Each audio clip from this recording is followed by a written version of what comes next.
Olá, amigos, boa noite. Estamos então hoje na parte 2 do estudo do capítulo 6 do livro A Sublime Oração de Francisco de Assis, do Alírio de Cerqueira Filho, onde nós estamos no capítulo Onde Houver Dúvida, que eu leve a fé. Na aula anterior, nós estudamos então como que se manifesta a origem, o processo, a aplicação e a manifestação do sentimento de dúvida, que nada mais é do que a discórdia, ou seja, o afastamento das leis que nós trazemos no nosso coração. Então, as discórdias em relação à lei divina, em relação à lei de amor, de justiça e à lei de caridade. Nós vimos então que a dúvida ela é decorrente do processo de rebeldia do ego, de orgulho e de rebeldia, além também da nossa arrogância constante que mantém então a forma irracional, irrefletida e intelectualizada da dúvida. Nós observamos que quanto mais nós nos afastamos daquela essência divina que existe dentro de nós, mais dúvidas existenciais nós manifestamos. E essa dúvida existencial, ela nos faz mergulhar profundamente numa incerteza do porquê nós estamos aqui, o que estamos fazendo, para que nós existimos e qual é o objetivo da nossa evolução. E aí nós vimos que essas questões, elas nos fazem também mergulhar em processos que são profundamente complicados dentro do nosso ser, porque tudo isso nos gera muito medo e nos tira da posição de aprendizes da vida. Nós vimos e sabemos que nós fomos criados simples e ignorantes, e que quando as mônadas, que são aqueles seres indivisíveis que ainda estão em grupos, se soltam e partem para o processo da criação, nós viemos então simples e ignorantes. Então, somos criados espíritos simples e ignorantes, mas na consciência já de cada uma dessas mônadas está gravada a nossa lei divina. Então, dentro do nosso íntimo, dentro da nossa consciência, nós sabemos o que devemos fazer, para que estamos aqui. Mas, conforme nós vamos caminhando então no nosso processo evolutivo e vamos ganhando a consciência racional do ego, muitas vezes nós deixamos de lado então aquilo que nos é essência e partimos para uma razão, mas uma razão não absoluta, uma razão relativa ao conhecimento do grupo social, ao conhecimento que a capacidade dos seres humanos que encarnam aqui no planeta Terra nos é capaz então de oferecer. E muitas vezes esse pseudoconhecimento, em razão dessa pseudociência, ela então não condiz com aquela realidade absoluta das leis divinas. E isso nos faz entrar em um atrito muito grande e então manifestar os processos de dúvida. E essa manifestação da dúvida existencial, ela vai nos afastando cada vez mais daquilo que é divino. E ela vai nos colocando dentro de uma roda de sensações que podem gerar uma série de problemas extremamente deletérios para a nossa saúde física, para a nossa saúde mental e para a nossa saúde emocional também. Isso ocorre porque o nosso espírito, ele sempre sabe o que é certo.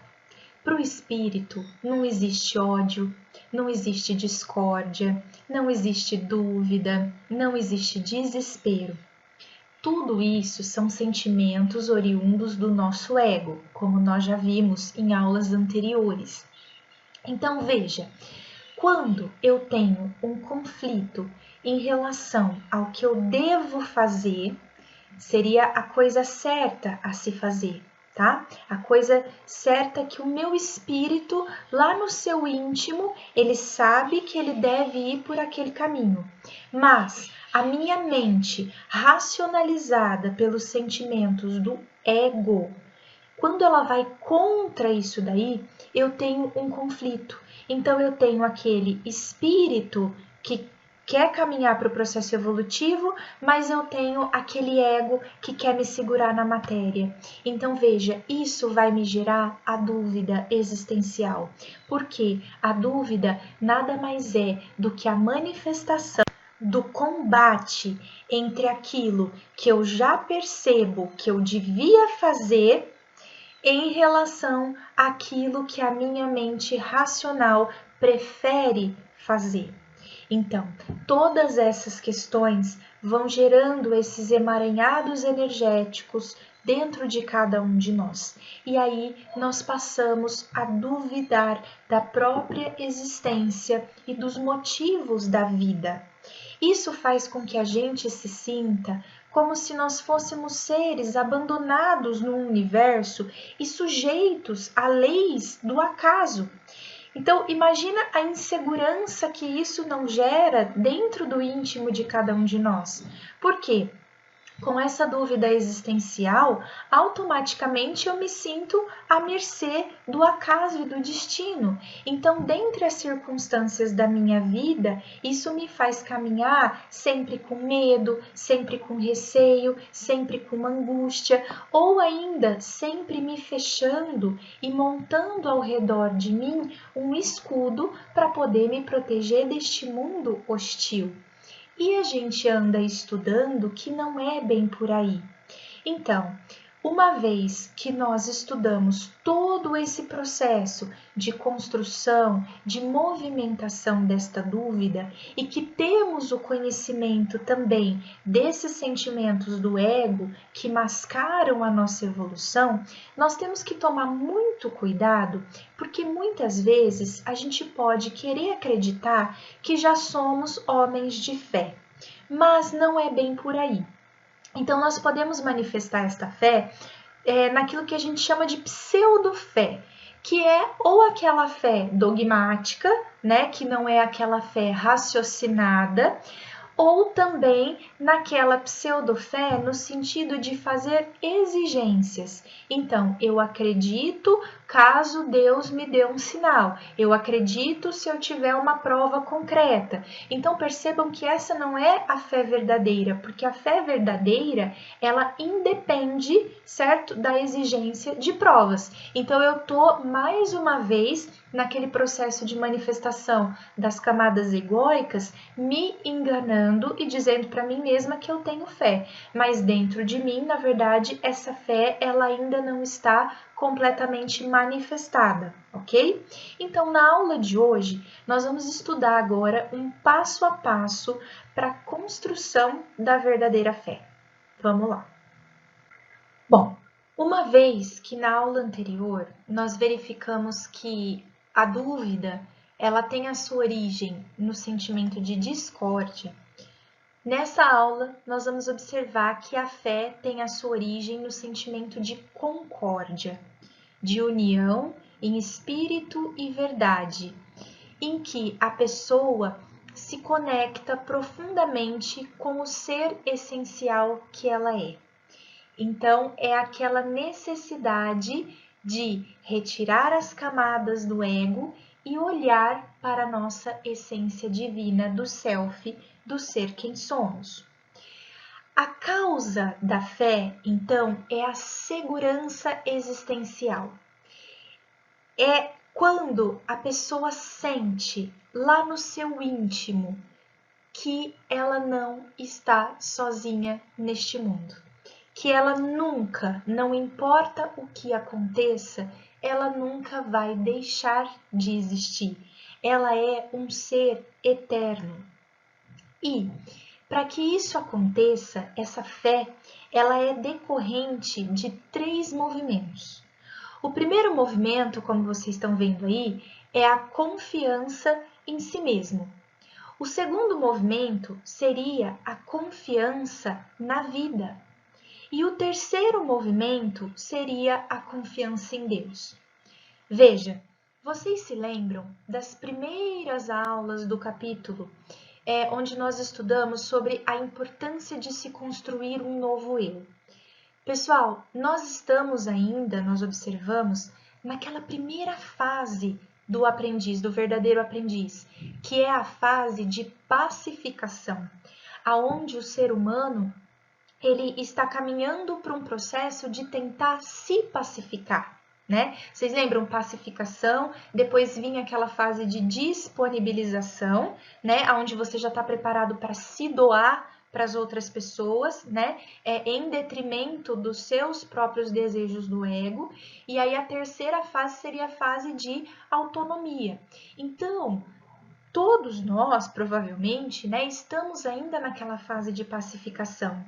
E dentro dessa fase de pacificação, nós ainda não aprendemos a confiar em nós mesmos, porque nós ainda não entendemos que nós somos um co-criador, né, seres co-criadores, e que tudo aquilo que a gente pensa, a gente emana na criação. Por isso que a gente se sente ainda tão perdido em relação à fé, né? Se a gente não confia nem ainda em nós mesmos, confiar na vida pode ser algo mais difícil ainda. Por quê? Porque as circunstâncias da vida ainda nos cercam e nos fazem ter aquela sensação de injustiça. Mesmo a gente já sabendo na teoria, né, que não existe nenhuma injustiça, mas nós ainda nos sentimos lá no íntimo injustiçados quando algo acontece com a gente. E eu tô falando isso, tá, pessoal, porque tudo isso é normal, tá certo? Faz parte do nosso processo evolutivo e é importante que a gente reconheça isso. A gente vai ver lá na frente o porquê, tá bom? E se eu então não tenho também essa plena consciência na vida, fica muito difícil também confiar em Deus. Porque, olha, vamos ser sinceros, quem nunca se sentiu, pelo menos uma vez na vida, abandonado, né? Nós sabemos, em teoria, que não estamos, mas ainda não conseguimos nos sentir assim o tempo inteiro lá no nosso íntimo. Agora, o que é importante? É a gente ficar se cobrando, né? Então eu preciso sentir e tal? Não. Vocês lembram que esse processo da evolução, ele precisa ser devagar, certo? Devagar não significa se acomodar, mas eu preciso ir um pouco devagar para que eu não crie artimanhas do ego, principalmente de cobrança. Então, este conhecimento que a gente tem até aqui, ele serve para quê? Para que pelo menos a partir de agora você saiba que, tendo esses sentimentos, isso gera um sentido na vida. Então é isso que é importante saber desde agora, independente de que nível você ainda está. A sua vida, ela tem sim um sentido, ok? E você não está aqui por acaso, muito menos abandonado e nem à mercê de circunstâncias casuais sem nenhuma programação. A etimologia, né, o significado da palavra fé, ele vem do latim, que significa fides, que traduzindo para o português significa fidelidade. Olha só, pessoal, então fé significaria fidelidade. E aí vem a pergunta que o Alírio, né, autor do livro, coloca pra gente. Fidelidade a quê? Aí você pode estar pensando, né? Vou dar um tempinho aí para vocês pensarem. Seria a fidelidade a Deus, né? Seria a fidelidade às leis divinas? Pessoal, eu até arrepiei quando ele coloca a resposta, tá? Seria a fidelidade à consciência. Por quê, gente? Porque a gente volta de novo aqui na pergunta 621 do Livro dos Espíritos. O que está gravado lá na sua consciência? As leis divinas. Então, veja, nós já sabemos tudo. Nós temos todo o conhecimento do universo, o conhecimento da criação, o conhecimento que nós temos que fazer aqui dentro, olha, dentro da nossa psique, dentro da nossa consciência, aonde está o nosso ser essencial, aonde está o nosso espírito. Então, sabemos de tudo já o que acontece, sabemos tudo o que precisamos fazer, para onde precisamos caminhar. Antigamente, nós tínhamos um processo, né, descrito pelos próprios cientistas, né, em que nós tínhamos que transcender do id, que é o nosso instinto primitivo, né, instintivo mesmo de sobrevivência, que te faz matar o próximo, aquele instinto mais animalesco, né?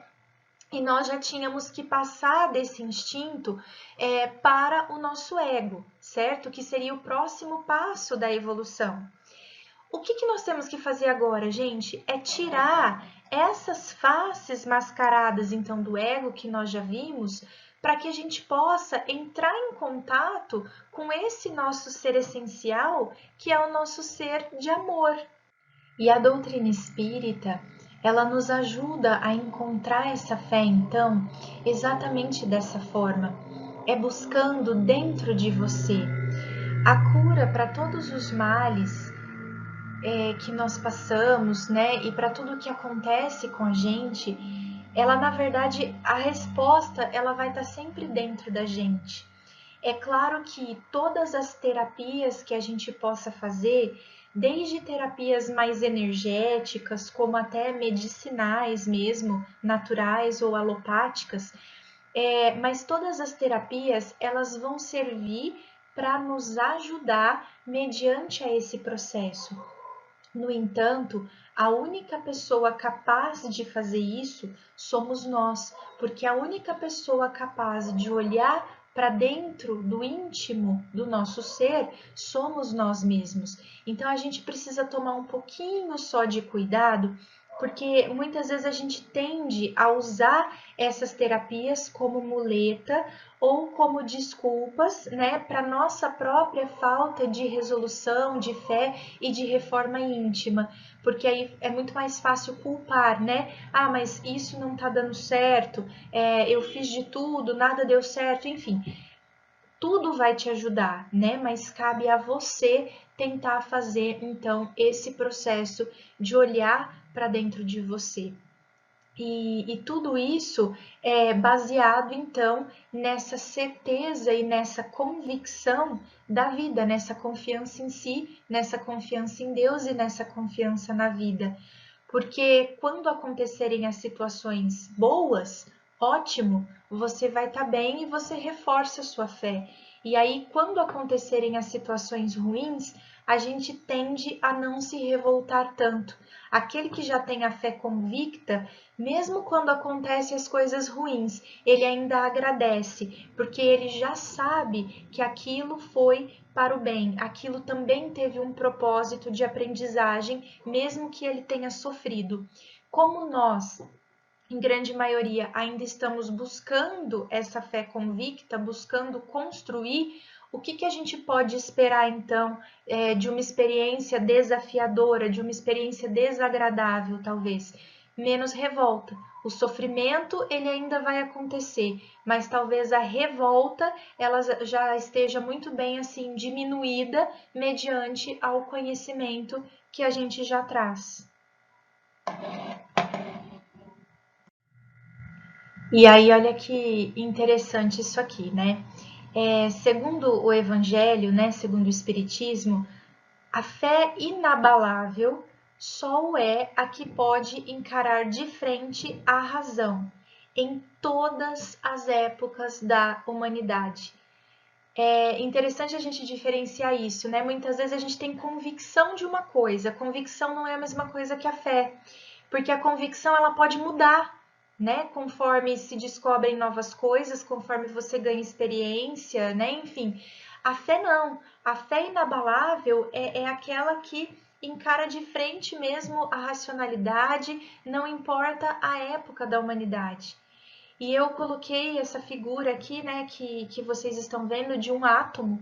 O átomo, ele comprova, né, um pouco da convicção, não da fé, né, mostrando que a nossa ciência humana, dentro da sua limitação, ela vai estar sempre sujeita às mudanças, né? Então, o átomo que vocês veem aí, a palavra átomo significa indivisível, porque quando o átomo foi descoberto, os cientistas, eles tinham a certeza, né, a convicção de que seria a menor unidade da matéria. Então, você poderia quebrar a matéria em diferentes moléculas, que são constituídas de átomo, mas para eles, quando você chegasse no átomo, aquilo ali era a menor unidade possível e o átomo não poderia ser quebrado.